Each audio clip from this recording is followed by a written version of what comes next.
The stars had always been quiet above New Sol. For 300 years, humanity spread across the galaxy like seeds in the wind. They built colonies on 12 worlds. They made homes in places where no human had ever walked before. And through it all, the universe seemed empty, silent, waiting. Admiral Una Park stood on the bridge of the TSS Indomitable, the flagship of the Terran Coalition fleet. She was a small woman with gray hair and sharp eyes that had seen too many battles. At 62 years old, she had spent her entire life in service of humanity. She thought she had seen everything. She was wrong. The warning came at 0347 hours, ship time. A young officer named Do Yun screamed from his station. His voice cracked with fear. "Admiral, contacts." "Hundreds of them." "No, thousands." Una walked calmly to the main display.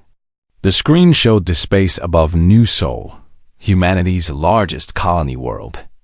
Where there had been empty darkness minutes ago, there were now ships. So many ships that they blocked out the stars themselves. 1,000 warships.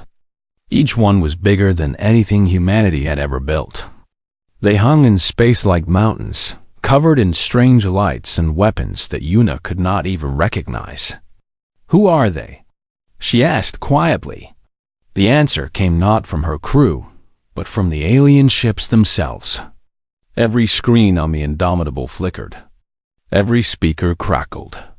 And then a voice spoke. It was cold and clear, like ice breaking in deep winter. "We are the Vethrani Empire. We have ruled this galaxy for 10,000 years. Your species has expanded into our territory without permission.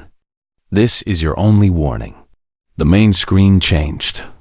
It showed a being unlike anything Una had ever seen. It stood 3 meters tall, its body made of something like living crystal. Light moved inside it, pulsing slowly like a heartbeat. Its face had no mouth, but its voice came from everywhere at once. "I am Supreme Commander Keth. I speak for the Empire. Your kind is young. You do not understand what you face. We have conquered 400 species.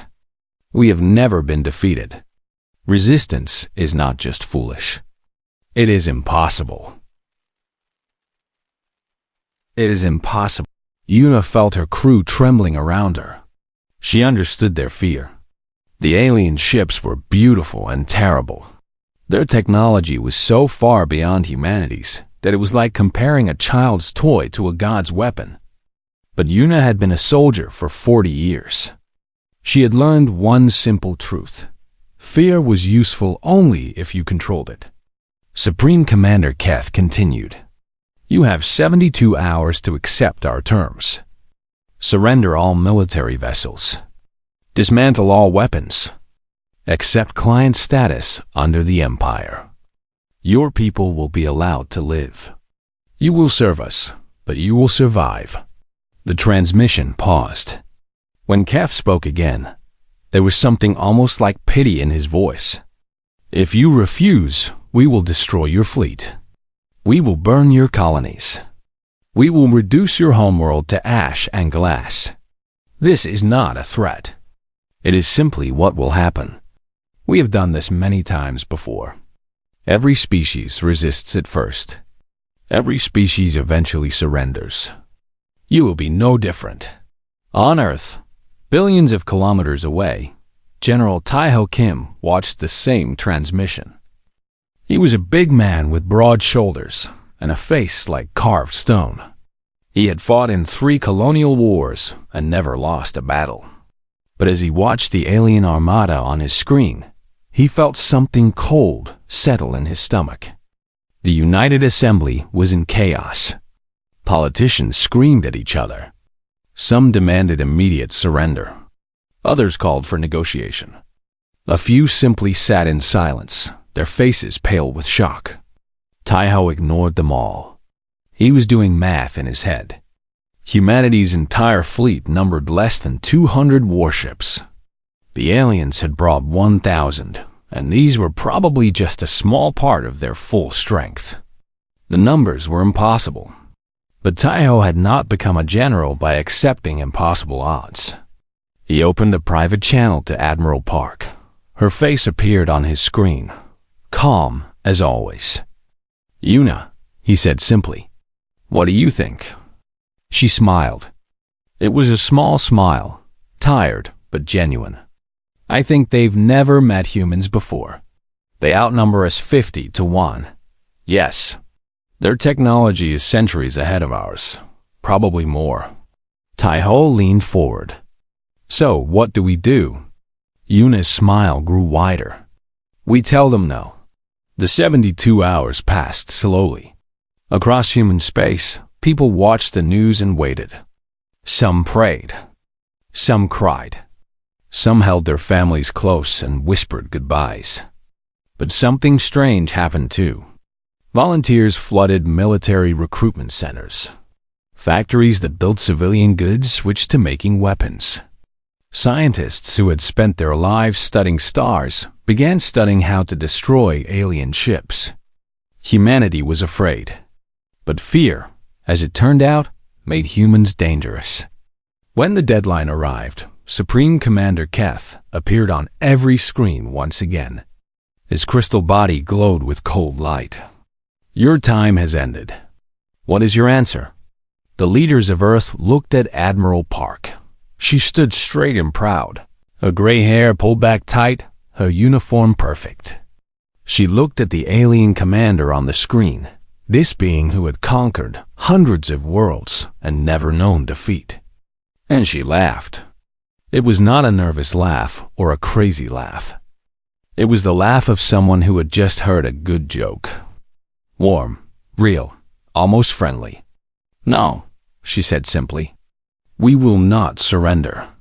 We will not serve. You can take your terms and throw them into the nearest star." Supreme Commander Keth was silent for a long moment.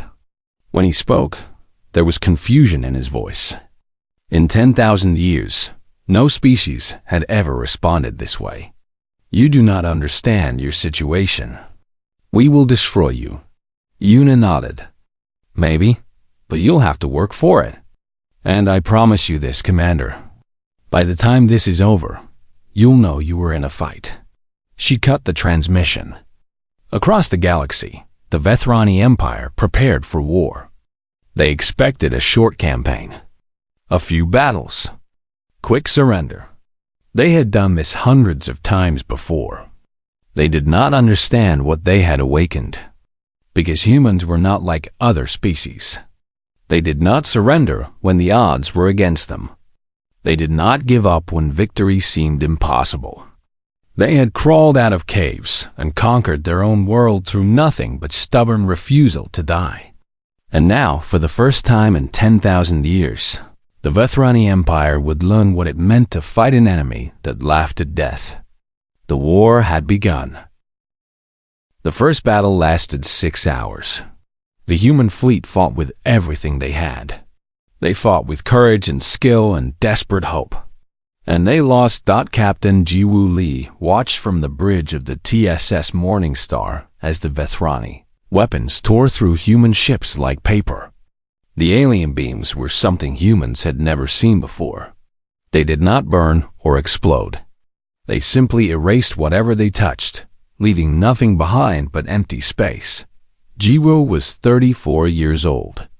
She had been a captain for only 2 years. Now she was watching friends die all around her. "Shields at 12%, her first officer shouted. "We can't take another hit." The Morning Star shook as another beam grazed its hull. Warning lights flashed red across every console. Somewhere behind her, she heard crew members screaming. On the main screen, she watched the TSS Braveheart explode. Captain Dong-Yuk had been her friend since the academy. They had promised to have dinner together after the battle. There would be no dinner now. "All ships, fall back." Admiral Park's voice came through the speakers, calm even now. "Fall back to secondary positions." But falling back was not easy. The Vethrani were everywhere. Their ships moved faster than anything human. Their weapons hit harder. Their shields seemed impossible to break. Jiwoo made a decision. Her ship was dying anyway. She might as well make it count. "Helm," she said quietly. "Set collision course for the nearest enemy vessel." Her crew stared at her. The helmsman, a young man named Sung-ho, had tears on his face. But he nodded and turned back to his controls. "Course set, Captain." The Morning Star accelerated toward a Vethrani cruiser. Alien weapons fired at them, tearing away pieces of the ship with each hit. The bridge was filling with smoke. Jiwoo could feel the heat of fires burning somewhere below. But they kept going. At the last moment, the Vethrani cruiser tried to move. Too late. The Morning Star crashed into its side, punching through shields that had stopped every human weapon. The two ships died together in a ball of light. Jiwoo woke up 3 days later in a medical bay on Mars. She had lost her left arm, and 3 crew members had dragged her to an escape pod before the collision. She did not remember any of it. The news was bad. Humanity had lost 40 ships. The Vethrani had lost 2. The aliens were already moving toward the next colony. On the ground, the war was no better. Sergeant Minho Choi crouched in the ruins of what had once been a shopping center on Haven 3. His platoon of 30 Marines had been reduced to 11. They had been fighting for 2 weeks without rest. The Vethrani ground forces were different from their ships. They were not crystal beings like their commanders. They were machines, robots built for war, each one standing 2 meters tall with 4 arms and weapons built into their bodies. They moved in perfect lines. They never made mistakes. They never got tired. They never showed fear. Minho had watched them march through human defenses like they were nothing. Every position he set up, they broke. Every trap he laid, they avoided. It was like fighting the tide. But Minho had noticed something. A small thing. A weakness. The machines followed patterns. When they saw a human defensive position, they always attacked the same way. Left flank first, then right, then center. Every single time, they could not adapt. "Listen up," Minho whispered to his remaining soldiers. "We're going to try something stupid." He explained his plan. It was crazy. It should not work. But they had nothing left to lose. That night, Minho set up a fake defensive position. He made it look strong, with sandbags and mounted guns and everything the Vethrani expected to see. Then he hid his real soldiers in the sewers beneath the street. The machines came at midnight. They scanned the fake position. They calculated their attack. And they moved exactly as Minho predicted. Left flank, then right, then center. While they were focused on the empty sandbags, Minho's soldiers came up from below. They appeared behind the machines, where their armor was weakest. They fired everything they had. 20 machines fell before the others could react. It was a small victory. The Vethrani had millions of machines, but it was the first time humans had won anything since the war began. Minho sent a report to command. He explained what he had learned. The machines did not adapt. They followed programs. If humans could be unpredictable, if they could do things that made no logical sense, they might survive. Far away, on a hidden research station beneath the surface of Luna, Dr. Yoonji Beek read Minho's report with tired eyes. Yoonji was 47 years old. She had spent her entire life studying physics, trying to understand how the universe worked. Now she was trying to build a weapon that could save her species. Her team had been working on something called artificial gravity manipulation. It was supposed to be for peaceful purposes, making space travel easier, building better stations. Scientific research. But now Yoonji saw a different use. If they could create a focused gravity pulse, they could crush anything. Ships, machines, even whole fleets. Nothing could shield against gravity itself. The problem was time. They needed months of testing. They needed to build satellites and deploy them in secret. They needed everything to be perfect, because they would only get one chance. Yunji wrote a message to Admiral Park. She explained what they were building. She explained what it could do. And she told her the truth. We need 6 more months, minimum. The Admiral's reply came an hour later. 3 words. You have 3. Yunji looked at the message for a long time. 3 months. The Vethrani would reach Earth in 3 months. If her weapon was not ready by then, humanity would fall. She stood up and walked to her lab. Her team looked at her with exhausted faces. They had been working 20-hour days for weeks. No more sleep, Yunji told them. No more breaks. We have 3 months to save our species. Let's get to work. Outside, the war continued. Colony after colony fell. Ships burned in the void. Soldiers died in the ruins of cities they had sworn to protect. But humanity did not surrender. They fell back. They regrouped. They learned. Every battle taught them something new about their enemy. Every defeat made them more determined that the Vethrani did not understand. No species had ever resisted this long. No species had ever kept fighting after losing so much. It made no logical sense. But logic had never been humanity's strength. Stubbornness was. Earth had never been so crowded. Refugees from 12 colony worlds filled every city, every town, every village. People slept in parks and schools and anywhere they could find space. The whole planet felt like it was holding its breath, waiting for the storm to arrive. Admiral Yuna Park stood in her command, center beneath the mountains of Korea. The same mountains where her ancestors had hidden from invaders 1,000 years ago. History, she thought, had a sense of humor. The numbers on her screen were bad. Humanity's fleet had been reduced to 87 warships. 87 against the thousands the Vethrani would bring. The math was simple. The math said humanity would lose. But Yuna had never been good at math. How many volunteers? She asked her aide. The young woman checked her tablet. 4 million, Admiral. More coming every hour. 4 million people who wanted to fight. Most of them had never held a weapon before. They were teachers and farmers and shopkeepers.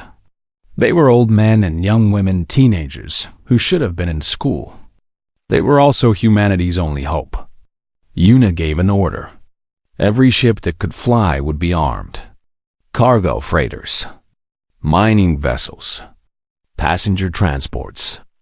If it had engines and could carry a weapon, it would join the fleet.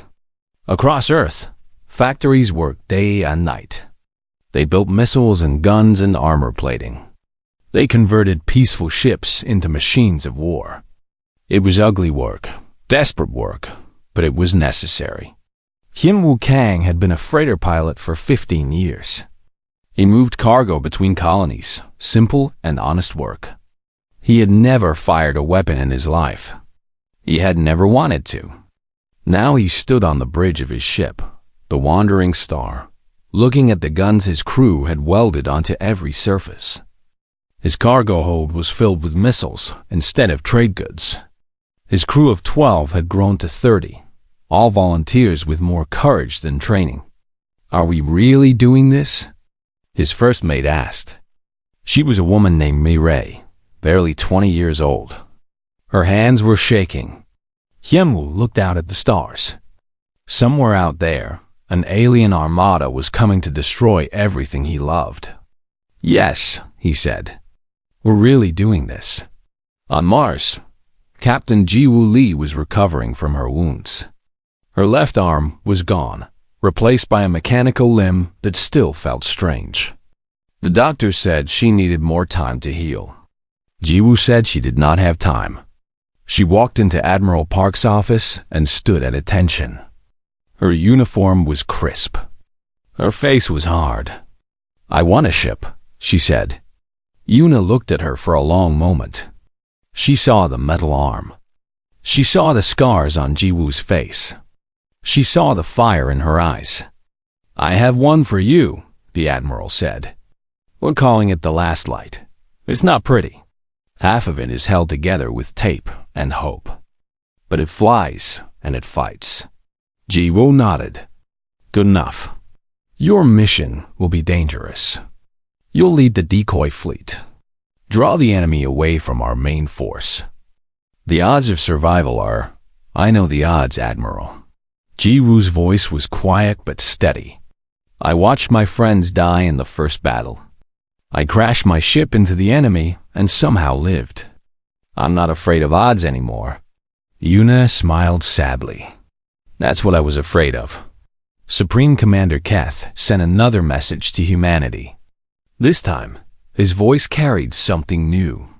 Not anger, not frustration, but something close to curiosity. "You continue to resist. This is not logical. Your colonies have fallen. Your fleet is broken. Your defeat is certain. Why do you not surrender?" General Taiho Kim was the one who answered. He stood before the United Assembly, broadcast to every human who could watch. "You ask why we fight," Taiho said. "You say resistance is not logical. Maybe you're right. Maybe the smart thing would be to kneel, to accept your chains, to survive as your slaves." He paused. The assembly was silent.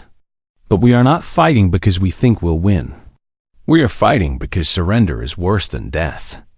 We are fighting because our children deserve to be free. We are fighting because that's what humans do." He looked directly into the camera. "You've conquered hundreds of species. You've never been defeated. But you've also never faced us. We're the species that climbed out of mud and reached for the stars. We're the species that fought each other for 1,000,000 years and refused to die.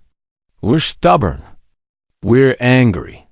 And we're coming for you." The transmission ended. Across the Vethrani fleet, commanders watched in confusion. No species had ever spoken to them this way. No species had ever been so illogical. Deep beneath Luna, Dr. Yoonji Beek was running out of time. The weapon was almost ready. 12 satellites, each one carrying a gravity pulse generator. Once deployed in orbit around Earth, they could create focused gravity wells powerful enough to crush any ship. She called it the Hammer of Dawn, but almost ready was not good enough. "We have a problem," her assistant said, a young man named Junho. "The focusing arrays aren't stable. If we fire at full power, they might burn out after one shot. One shot per satellite? One shot total. For all of them." Yoonji closed her eyes. One shot. They would get one chance to hit the enemy fleet. If they missed, if anything went wrong, it was over. "Then we don't miss," she said. The satellites were loaded onto hidden transport ships. They would be deployed in secret, disguised as debris, waiting for the perfect moment. Yoonji watched them go with a heavy heart. She had spent her life trying to understand the universe. Now she had built something that could tear ships apart with the force of a collapsing star. She hoped it would be enough. The days passed quickly. The Vethrani fleet approached. Human ships gathered around Earth in the largest formation their species had ever assembled.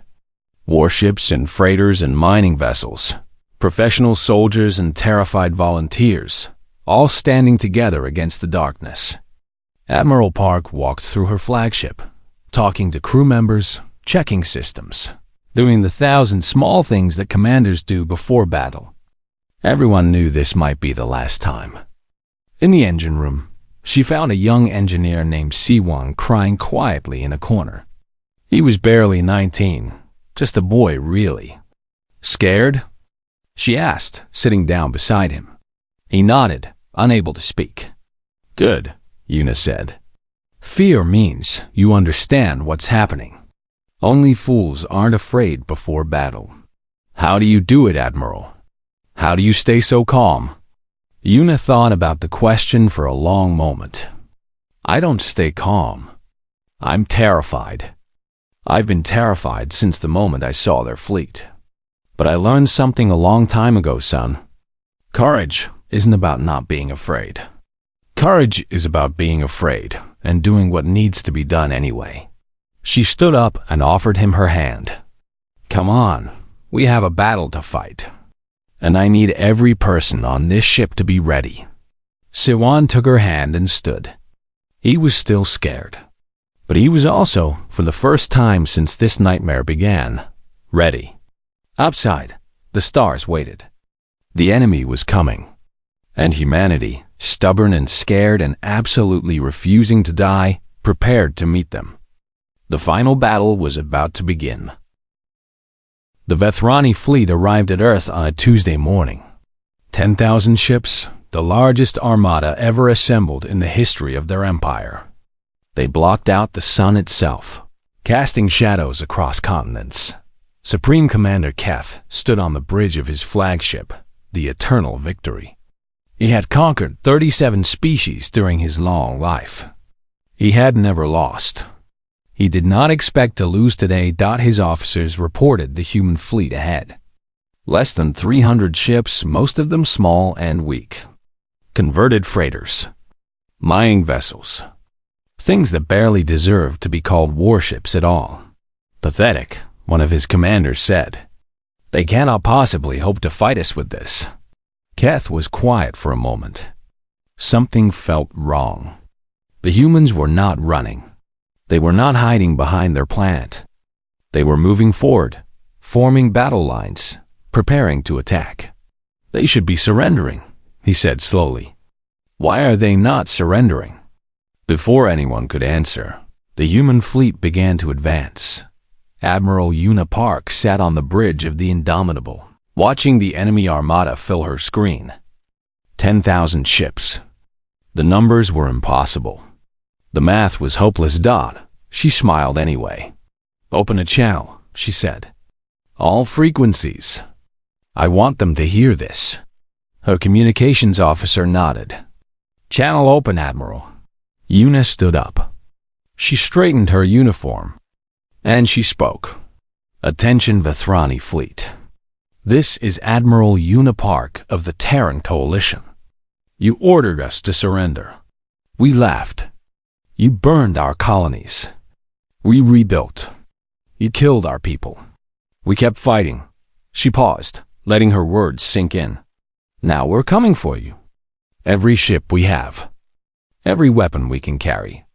Every human who can fight. We're not defending anymore. We're attacking. And we're going to teach you something your empire has never learned. Her voice grew cold and hard. Humans don't quit. She cut the transmission and turned to her crew. Young faces looked back at her, scared but determined. All ships, she ordered. Full attack. Make them remember this day forever. The human fleet surged forward. Captain Jiwoo Lee led the vanguard aboard the last light. Her ship was ugly and scarred, held together with emergency repairs and stubbornness. Her crew were volunteers, half of them with less than a month of training. None of that mattered now. Target the lead destroyer, she ordered. Fire everything. The last light's weapons opened up. Missiles streaked toward the enemy. Lasers cut through the void. All around her, the decoy fleet did the same. Hundreds of ships throwing themselves at the Vethrani vanguard. The Vethrani returned fire. Ships began to die. Jiwoo watched the TSS Hammerfall, cut in half by an alien beam. She watched the converted freighter Starbound explode. She watched a dozen escape pods launch into space, tiny bubbles of life amid the destruction. But she did not stop. She did not slow down. Keep firing. She shouted. Keep moving. Draw them in. The plan was simple. The decoy fleet would pull the Vethrani vanguard away from the main formation. They would make noise. They would cause chaos. They would die if necessary. And while the enemy was distracted, the real attack would begin. Himwoo Kang flew the wandering star through the battle like a madman. His freighter was never designed for combat. Its shields were weak. Its armor was thin. Its weapons were bolted on with welding torches and prayers. None of that stopped him. "There!" Mireille shouted, pointing at a gap in the enemy formation. "Supply ships. No escorts." Hyunwoo turned the wandering star toward the gap. Behind him, 24 other converted freighters followed. They were the supply raiders, targeting the soft underbelly of the enemy fleet. The Vethrani never expected it. Why would cargo ships attack supply lines? It made no tactical sense, but humans did not fight with tactics alone. They fought with stubbornness, with creativity, with the absolute refusal to do what was expected. Hyunwoo's missiles slammed into a Vethrani supply vessel. The explosion lit up the void. Beside him, other freighters attacked other targets. Within minutes, 3 enemy supply ships were burning. It was not a lot. The Vethrani had hundreds of supply ships. But it was something. It was proof that humans could hurt them. And it was Chaos. Sergeant Minho Choi waited in an assault pod with his Marines. The pod was cramped and hot and smelled like fear. Around him, 30 soldiers sat in silence, checking weapons, saying prayers, preparing to die. Their target was the eternal victory itself. The flagship. Supreme Commander Keth's ship. It was a suicide mission. Everyone knew it. But someone had to take out the enemy commander. Someone had to cut off the head of the snake. Minho had volunteered. 30 seconds to launch, the pilot announced. Minho looked at his soldiers. They were young. Most of them had never seen real combat before this war. Now they were about to assault the most heavily defended ship in the enemy fleet. "Listen up," he said. "We're not going to survive this. I won't lie to you about that. But we're going to make them remember us. We're going to hurt them so bad they'll be talking about it for 1,000 years. He loaded his rifle. "Now let's go kill some aliens." The pod launched. Dozens of others launched beside it, screaming through space toward the enemy flagship. Point defense weapons opened up. Pods exploded. Soldiers died before they even reached the target, but some got through. Minho's pod slammed into the hull of the Eternal Victory. Cutting torches burned through alien metal. And then they were inside. The corridors were huge, built for beings twice human size. Strange lights pulsed along the walls. The air smelled like ozone and something Minho could not identify. Vethrani soldiers appeared. Not the machine troops they had fought on the ground, but actual Vethrani warriors. Crystal beings that moved like liquid lightning. Minho fired. His rifle punched through crystalline armor. The warrior fell. "Move," he shouted. "Find the bridge. Find the commander." They fought through corridor after corridor. Marines fell beside him. Aliens died under human guns. The ship shook as the battle raged outside. Minho did not stop. He could not stop. His friends were dying out there in the void. His planet was in danger. His species might end today. All he could do was keep fighting. Outside, the battle reached its peak. Ships died by the hundreds on both sides. The void filled with debris and fire and the screams of the dying. Supreme Commander Keth watched from his bridge with growing unease. The humans were not fighting logically. They were not protecting their assets. They were throwing everything they had at his fleet with no regard for their own survival. It made no sense. And yet, "Damage report," he demanded. His officer looked pale. "We have lost 112 ships, Supreme Commander. Mostly to ramming attacks and suicide runs. 112. More ships than Keth had lost in his entire career. Lost to a species that should have surrendered months ago. "This is impossible," he whispered. And then the alarms began to sound. Human soldiers were inside his ship, fighting their way toward the bridge. Dying by the dozens, but still coming. For the first time in his ancient life, Supreme Commander Keth felt something he had never felt before. Fear. On Luna, Dr. Yoonji Beek watched the battle on her screen. Her satellites were in position, hidden among the debris. The Hammer of Dawn was ready, but the moment was not right. Not yet. Hold, she whispered to herself. Just a little longer. The enemy fleet was almost in position, almost where they needed to be. Yoonji's hand hovered over the activation switch. One button, one chance. Everything they had built, everything they had sacrificed, came down to this. She took a deep breath, and she waited for the moment to strike. The Hammer of Dawn activated. 12 satellites hidden among the debris came to life at once. They pointed toward the center of the Vethrani formation. And they fired. There was no beam, no flash of light, nothing visible at all. But inside the pulse zone, gravity went mad. Ships that had survived 1,000 battles crumpled like empty cans. Metal screamed and twisted. Crystal beings that had lived for centuries were crushed in seconds. The center of the Vethrani fleet simply ceased to exist. Supreme Commander Keth felt his flagship shake violently. The gravity pulse had only grazed them, but it was enough. Half his bridge crew died instantly, their bodies broken by forces they could not see or understand. Keth pulled himself up from the floor. His crystalline body was cracked in a dozen places. Light leaked from his wounds like blood. What was that? He demanded. No one answered.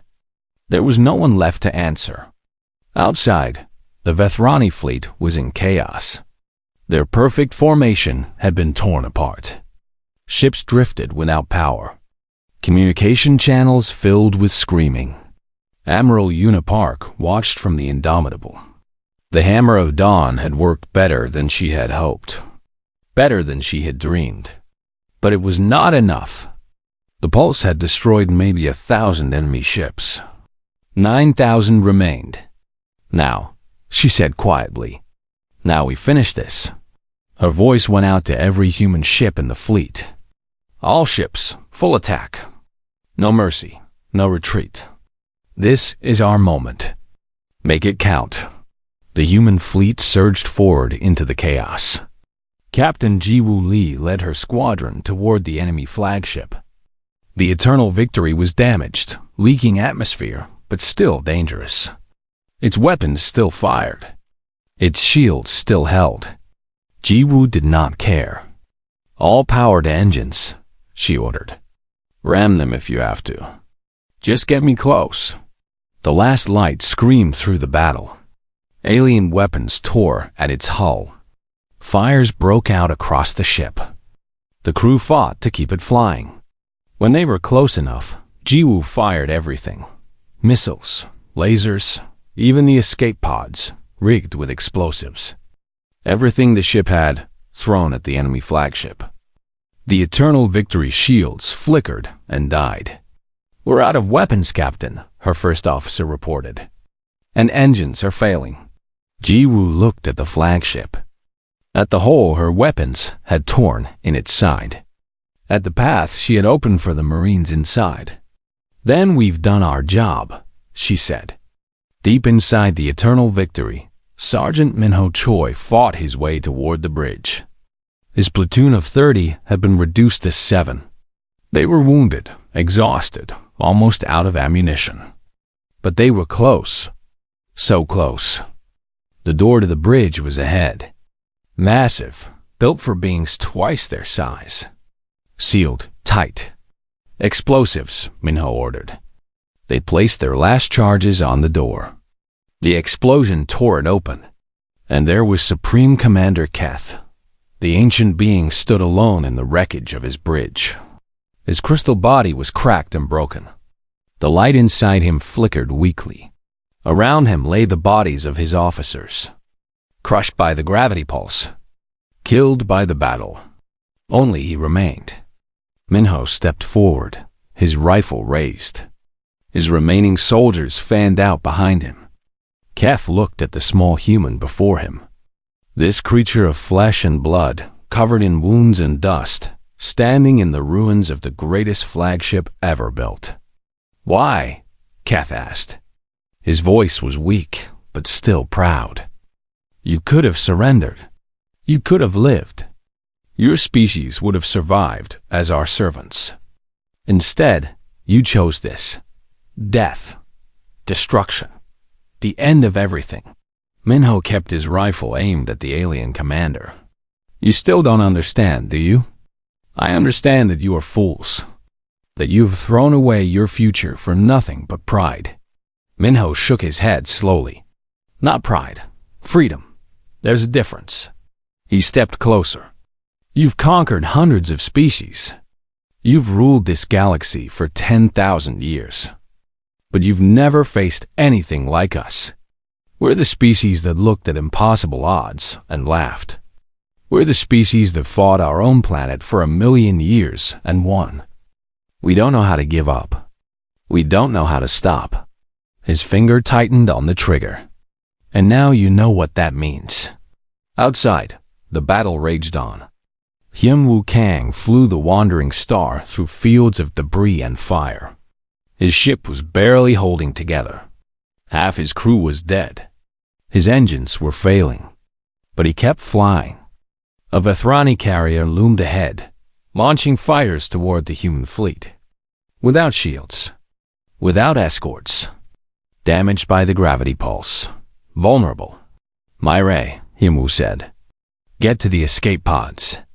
Take anyone who can move." The young woman stared at him. "Captain, what are you?" "Go. That's an order." He turned the wandering star toward the carrier. Full speed. No weapons needed. Just one final, beautiful act of defiance. The freighter struck the carrier like a hammer. Both ships died together in a ball of light that could be seen from Earth itself. On Luna, Dr. Yoonji Beek fired the Hammer of Dawn one more time. The satellites had just enough power left for one final pulse. She aimed it at the eternal victory. The pulse hit. The flagship, already crippled, already burning, could not survive. Metal and crystal and everything inside was crushed by the hand of a dying star. Minho Choi and Supreme Commander Keth died together. The human sergeant firing his rifle even as the gravity pulse tore them both apart. Neither willing to surrender. Neither willing to quit. The Vethrani flagship exploded. And across the battle, the alien fleet began to fall apart. Without their commander, without their flagship, the Vethrani did not know what to do. They had always followed orders. They had always had a plan. Now there was no plan. No orders. Only chaos. Admiral Una Park saw the moment. Saw the hesitation in the enemy fleet. Saw her chance. "All ships," she broadcast. "Finish them." The human fleet attacked with everything they had left. Damaged ships threw themselves at the enemy. Wounded crews fired weapons with failing hands. Volunteers who had never fought before today became heroes in their final moments. The Vethrani fleet broke. Ships that had never retreated in 10,000 years turned and ran. The mighty empire that had conquered the galaxy fled from the small, stubborn species they had thought to enslave. The battle for Earth was over. Humanity had won. 3 days later, the Vethrani Empire sued for peace. Their new commander, a young crystal being named Veth, stood before the human delegation with something like respect in his ancient eyes. Admiral Una Park accepted the surrender aboard the Indomitable. The ship was damaged. Her crew was exhausted. But they were alive. They had won. "I must ask," Veth said quietly.